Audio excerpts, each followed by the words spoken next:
college basketball edition. I'm Allie Burns. Not only am I the host of this show, but as of right now, I am the Total Chaos College Basketball Champion, which means I got to take on Chip. Hey, Chip Chirimbes, how's it going over there? Pretty good, Allie. I only hope I can keep up with your totals. Oh my God, I've been so nervous about this all day long, Chip. You're so good at NFL totals, but in fairness, I have not seen your college basketball work yet. So maybe I'm a little thankful for that. Yeah. So guys at home, we're going to go over 5 college basketball games. They're going to start on tomorrow, Friday, February the 5th. Sorry, I'm so nervous. I really am. So how the show works, we'll give you our play on the over or the under. When we agree, those tend to be the most valuable plays. So let's get things started. I'm the champ, so I'll start it off.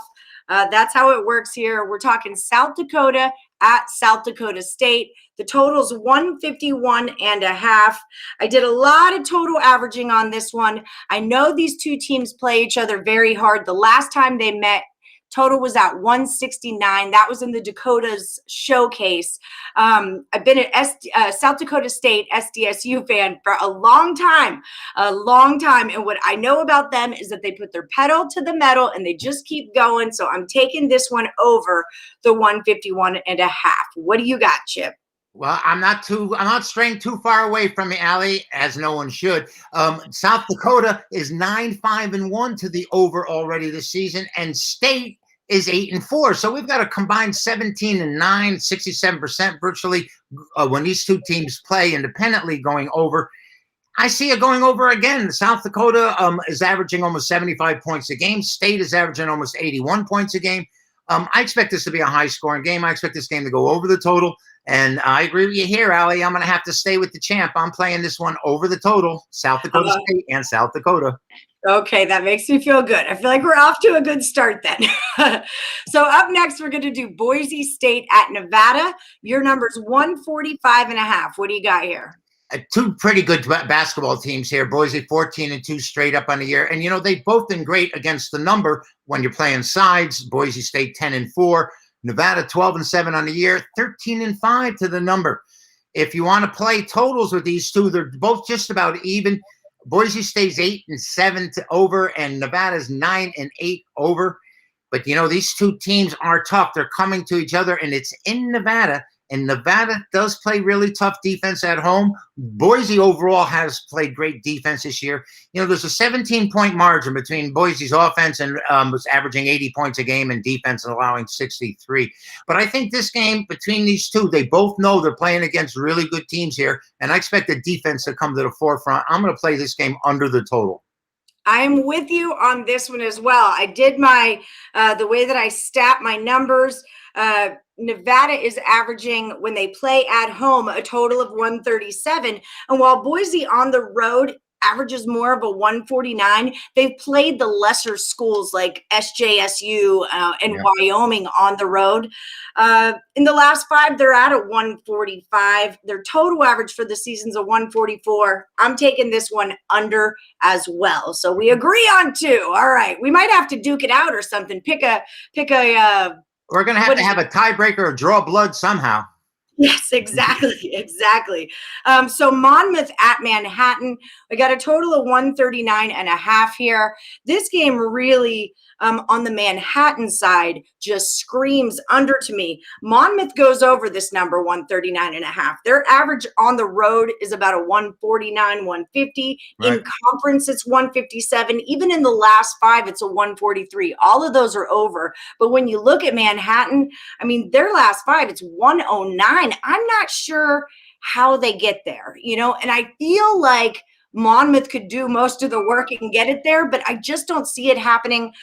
So I'm going to go under this 139.5. What do you have going on? Well, you know, playing Monmouth from New Jersey and the Jaspers from Manhattan, it reminds me of a credo someone once told me, that you should never bet on a team you can play for. So I'm not taking any individual side here. I'm going to combine these two teams, and I don't think they can make the total either. I mean, Monmouth is averaging 79 points a game, but Manhattan, 61 points a game. They're giving up 64.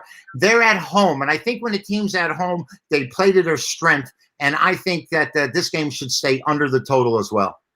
All right. Oh my gosh, we're so good at this. You guys are going to make so much money. Don't forget, if you're watching the show, give us a like and subscribe. Ring the bell for notifications. And that way you never miss one of our free picks. Trying to pull the next one up here. So up next, we're going to do Wright State at UIC. Chip, I think you're going first on this one. We got 142 is our number. Yeah, and I can see that. Wright State is an offensive team. They're averaging almost 82 points a game. They're giving up 65, 13-4 straight up on the year. Chicago, Illinois, we had a little surprise with them in the past, but I don't see it. They're giving up 71 points. They're only averaging 70. But I think Wright State's going to dictate the tempo here, Allie. I like this game to go over the total. I'm going to play this one over. I went that way too. And I even went so far as to stat out just what they do in game ones, right? Because they're big back-to-backers in this conference. So I even statted out their game one totals. IUPUI screws it all up for Wright, right? Because IUPUI's totals were crazy. But even without it, we still got a 141. We still got UIC with a 140. Every other total in their averages is way higher than that. So I'm taking this one over as well. That's where we're going.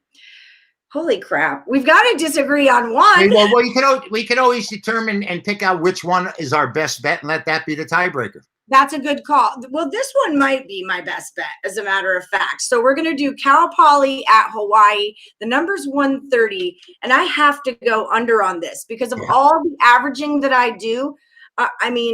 The only reason why the total average for Hawaii is 135 is because they played Riverside and it got to a 171. When you take all that out, at home, they're 122. In conference, they're 128. Last five, they're 130 on the number. And then it all pretty much goes the same way with Cal Poly. So I'm going under on this one. Yeah, I can see that. First off, neither one of these clubs are very good offensively at all. Cal Poly at 4-9 on the year is averaging 60 points a game. They're ranked 341st among all the NCAA schools, and Hawaii isn't all that much better. They're averaging 71 points a game. 8 of their last 9 at home for the Rainbows, Golden Rainbows, who know what they are anymore. They're no longer Warriors, I guess, have gone under the total. And 9-2 to the under in the last 11 for Cal Poly. I don't see it going any other way. This may be your best bet as an under. I'm going to take it as an under. I'm sorry to disappoint the public out there that we agree on all 5. I guess we're going to have to go to a tiebreaker. Yep.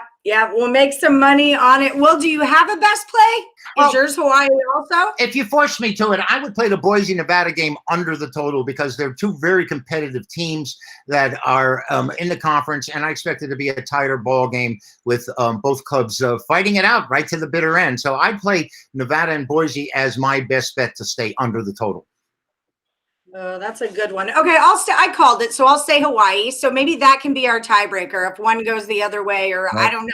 I'm not sure. We'll talk. If we tie, we'll just come back together and we'll do a tiebreaker next week. Because I don't have any problem with that. Tie. Not that we wouldn't tie, but if we're successful here, we'll just do a tiebreaker next week. We'll just keep this thing rolling. Okay, Allie. You make me do my homework, and I'll be ready.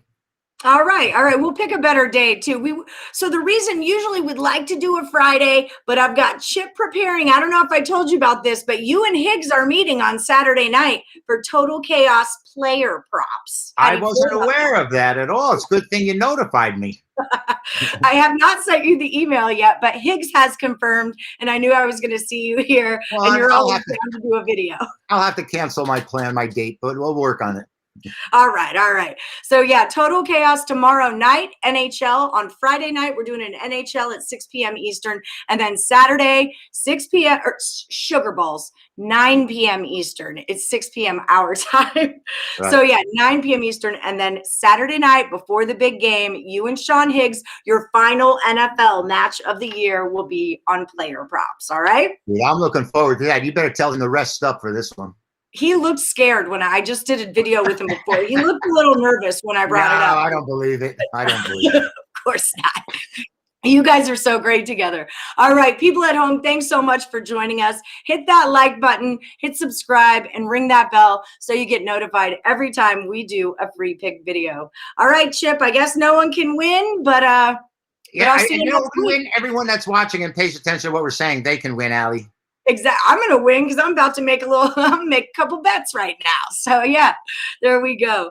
All right, guys, thanks for joining. We'll see you next time on Total Chaos from Picks and Parlays. Thank you, Allie. Thanks, Chip.